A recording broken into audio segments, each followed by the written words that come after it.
As we age, most people, their acne will fade, but the texture and the pores and the acne scars stay. Today, what we're going to do is we're going to talk about poor texture, acne scars, and large pores.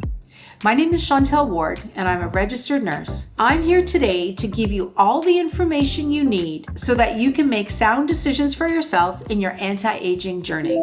Understanding acne scars, how they occur, and how we can treat them is going to be our main topic today. Whether you're dealing with large pores, roughness, or these acne scars, there are so many things that we can do.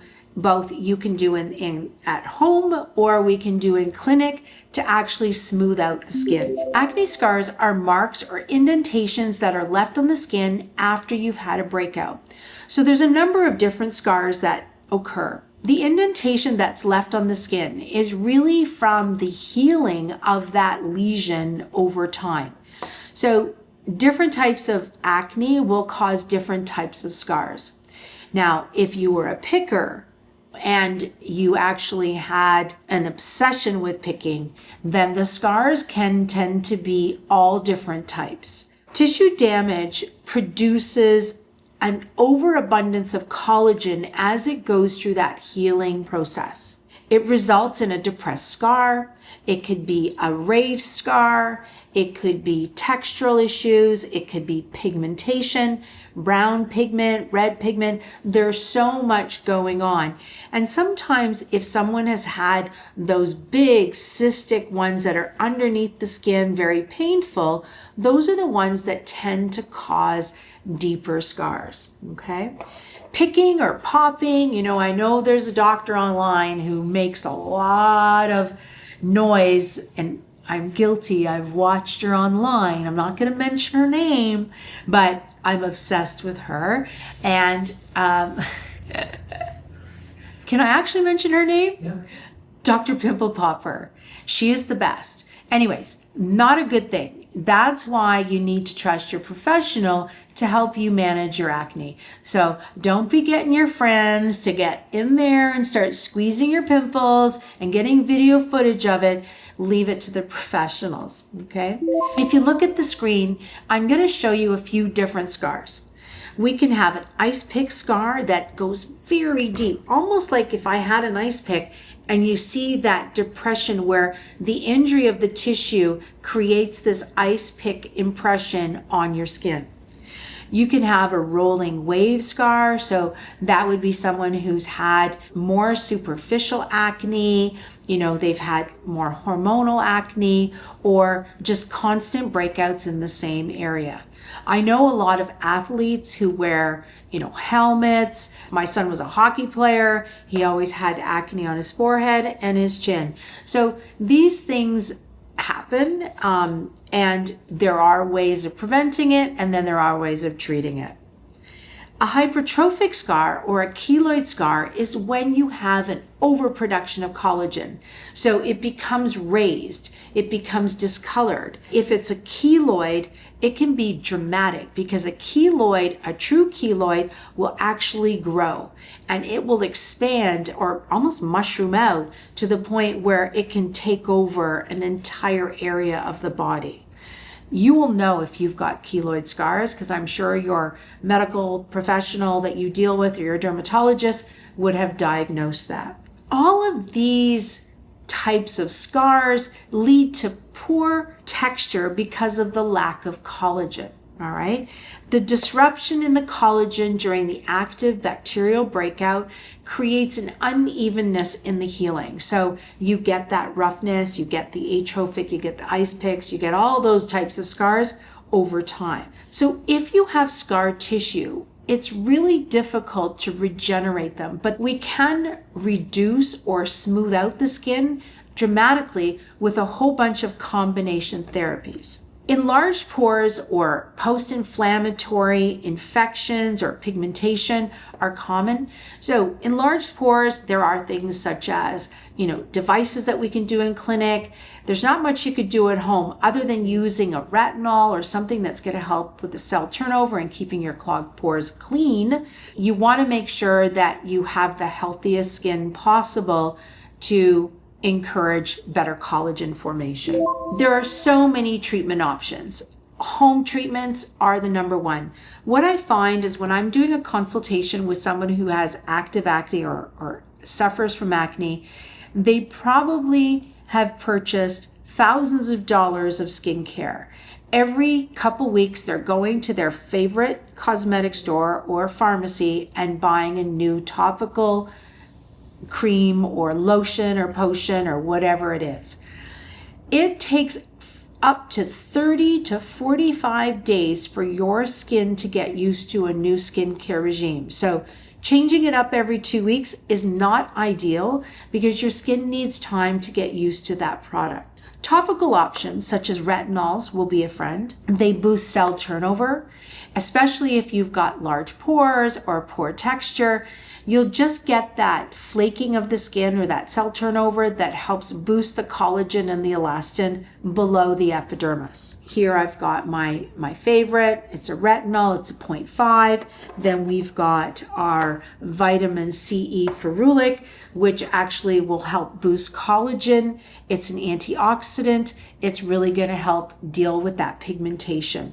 So, I'm not telling you to buy these products, but you want to make sure that you are adding products to your skincare regime that are right for you. So get a consult, go to a skin specialist or a dermatologist or a nurse who specializes in medical aesthetics, who understands the skin and understands what's going on with your skin to get you on the right skincare regime. Professional treatments, there's a barrage of them. We can start with a very easy microneedling. It's a pen, these microneedling pens that actually create injuries into the top layer of the skin, a mechanical injury that allows us to put serums on it, such as exosomes, that will actually encourage a faster, healthier healing. Laser resurfacing, a little bit more aggressive. You can actually do a full resurfacing where we take layers and layers and layers of your skin off. And that's something that we used to do way back when I first started 25 years ago, but the downtime was horrendous. Now we have this, what's called fractional resurfacing. So only a portion of the tissue is being treated while I'm doing the laser. So if these are my little fractional laser ablation zones, I have untreated skin around it that actually encourages a faster, healthier healing. These types of laser treatments are probably, in my opinion, whether it's CO2 or erbium, are the best options for treating aggressive, more advanced scars, both texture, pigment, ice pick, deeper scars, than anything else on the market. Microneedling with radiofrequency also does the same thing. You get the mechanical injury like the regular microneedling pen, but now at the bottom of that needle, you have like a little lollipop of energy that is going to stimulate a thermal reaction that's going to create more collagen around the scar and stimulate a wound healing cascade that's going to make it smoother. Again, option would be to include exosomes on top of that treatment post that RF microneedling. Doing chemical peels. We could go really aggressive and do a deep chemical peel like a TCA, or we can do glycolics. If you do the more aggressive, you might not need as many, but you have more downtime. When I'm treating somebody who's got those deeper scars that, were cystic, I will do lasers, I'll do microneedling, then I will also look at an option of doing a subcision. That's where I take a needle, I put numbing cream all over the patient, the skin, the area that I'm treating. I go with the needle and I break up the scar tissue that's under the epidermis. And I'm breaking it up and it helps expand the tissue. Now, even more advanced, I use an injectable that's a PLLA that actually stimulates type 1 and type 2 collagen. So I take my syringe, it's like a filler, I go in, I create a subcision, then I lay that product down and it stimulates that new collagen. I am loving this treatment. I'm using that in conjunction with the laser treatments because some of these scars are so deep, they need to have that product or that PLLA to actually boost the collagen even more than just thermal injury. I find that as clients age, if they suffered from acne, mild acne as teens, as they get older, their pores tend to get bigger because they've lost the collagen. Remember, we're losing 1% of our collagen every year after the age of 25. So if we're losing that collagen and elastin, you can imagine those pores are going to get bigger. So definitely we're finding people that are coming in later on in life to have these treated.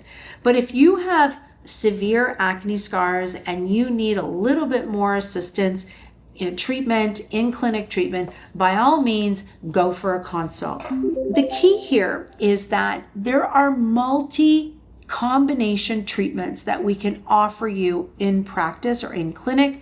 You've got your at-home options with good skincare, with a cell turnover, but we also have so many things that we can offer.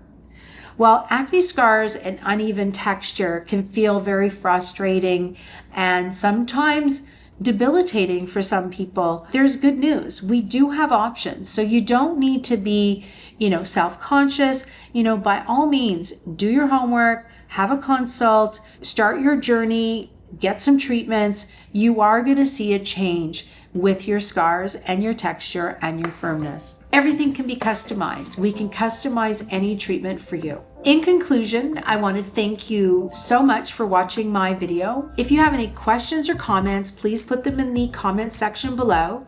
Subscribe and give me a thumbs up, and I can't wait to see you on our next video.